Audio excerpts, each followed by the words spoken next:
జాతీయవాద జర్నలిజానికి అసలైన వేదిక నేషనలిస్ట్ హబ్ ని సబ్స్క్రైబ్ చేసుకోండి.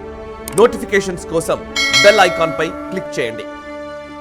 అండ్ ఇంకొక కీలకమైన అంశం సార్, ఇది మీరు జమ్మూ కాశ్మీర్ లో మీరు పర్యటించారు. జమ్మూలో మీరు వైష్ణోదేవి ఆలయం దగ్గర నుంచి ఈవెన్ మీరు కాశ్మీర్ లోయలోని చాలా ఉగ్ర ప్రభావిత ప్రాంతాల్లో కూడా మీరు పర్యటించారు, ఇందాక మీరు చెప్పారు. సో జమ్మూ కాశ్మీర్ లో టెర్రర్ అటాక్స్ ఈ గత కొన్ని రోజులుగా విపరీతంగా జరిగాయి.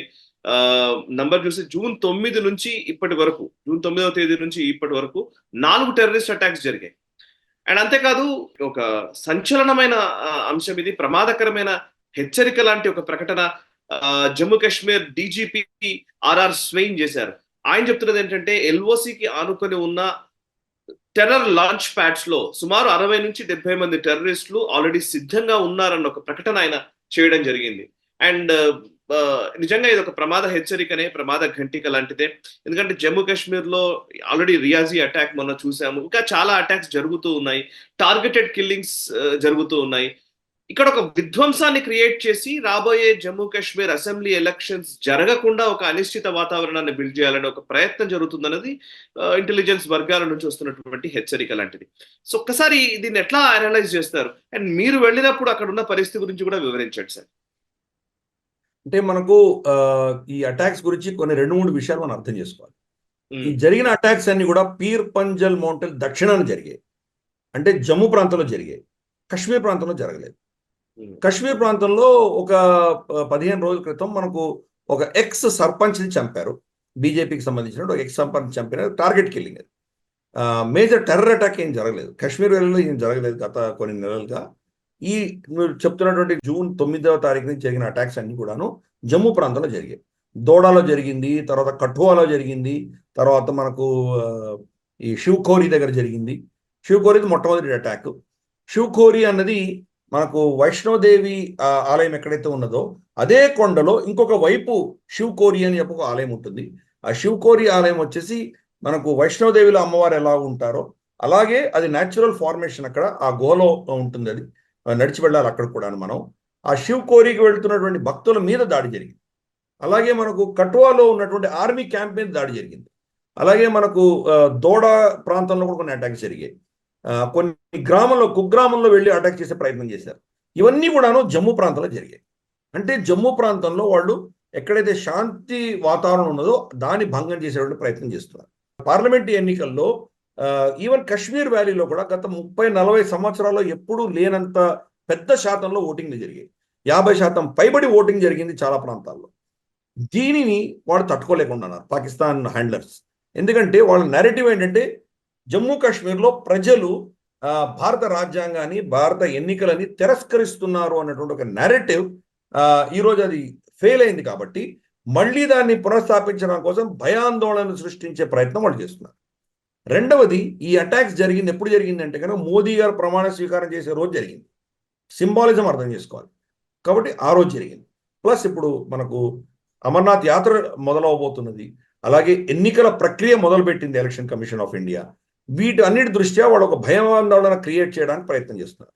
ఇంకా అన్నిటికంటే కీలకమైంది ఏంటంటే 13-14 జూన్ 2 రోజులు మాతా ఖీర్ భవానీ మాతా మందిర్లో టుల్లా ముల్లాలో రమారమి 1,00,000-1,50,000 మంది కాశ్మీరీ పండితులు వచ్చి పెద్ద మేళా చేశారు.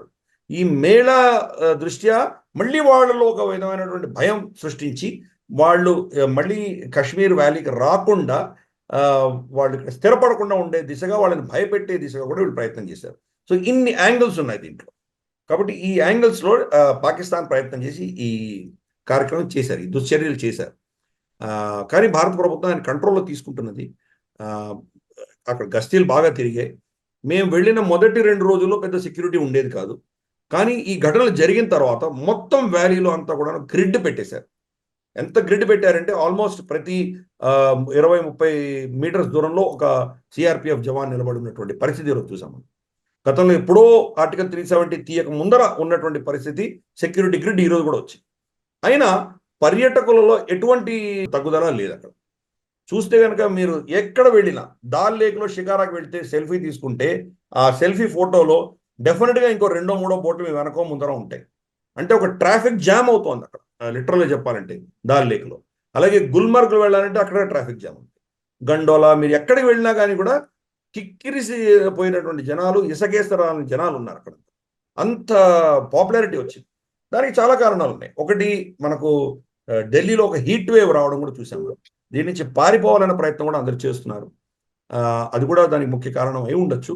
కానీ ఇన్ని ఘటనలు జరిగిన పర్యాటకుల్లో ఎటువంటి మార్పు లేదు. అదే పంథాలో వాళ్ళందరూ వస్తున్నారు. మా యాత్రికుల్లో కొన్ని భయాందోళనలు తప్పకుండా ఉండినాయి. దాన్ని నివారించడం కోసం మనం సెక్యూరిటీ ఏజెన్సీస్ని మనం వాళ్ళని రిక్వెస్ట్ చేస్తే వాళ్ళు మనకు కంప్లీట్ సెక్యూరిటీ కవర్ ప్రొవైడ్ చేయడం జరిగింది. అది కాబట్టి కాశ్మీర్ వ్యాలీలో భయాలు లేవు ప్రస్తుతానికి. కానీ ఎప్పుడు అటాక్ జరుగుతుందో అన్నటువంటి ఒక డౌట్ మాత్రం అందరి మనసులో తప్పకుండా ఉంది. చూద్దాం రాబోయే రోజుల్లో మరి ఎలక్షన్స్ అనౌన్స్ చేస్తే వీళ్ళు ఇంకా ఎంత పెద్ద ఎత్తున వీళ్ళు అటాక్స్ చేసి ఏం చేస్తారో చూద్దాం. మరి అటువంటివి నిజంగా జరిగితే మరి భారత రెస్పాన్స్ ఎలా ఉంటుందో మనకు తెలియదు. ఎందుకంటే మోదీ గారు ఒక హై లెవెల్ మీటింగ్ పిలిచారు. ప్రధానమంత్రిగా ప్రమాణ స్వీకారం చేసిన మరుసటి రోజు ఆయన చేసినటువంటి మొట్టమొదటి మీటింగ్ జమ్మూ కాశ్మీర్ సెక్యూరిటీ మీద ఆయన చేశారు. కాబట్టి మరి ఇది కంటిన్యూ అవుతే కనుక భారతదేశం మరి పాకిస్తాన్ మీద ఏదో ఒక చర్య చేసి తీరుతుంది. చూద్దాం రాబోయే రోజుల్లో ఈ పరిణామాలు ఏ దిశగా వెళ్తారో వేచి చూద్దాం. Right sir.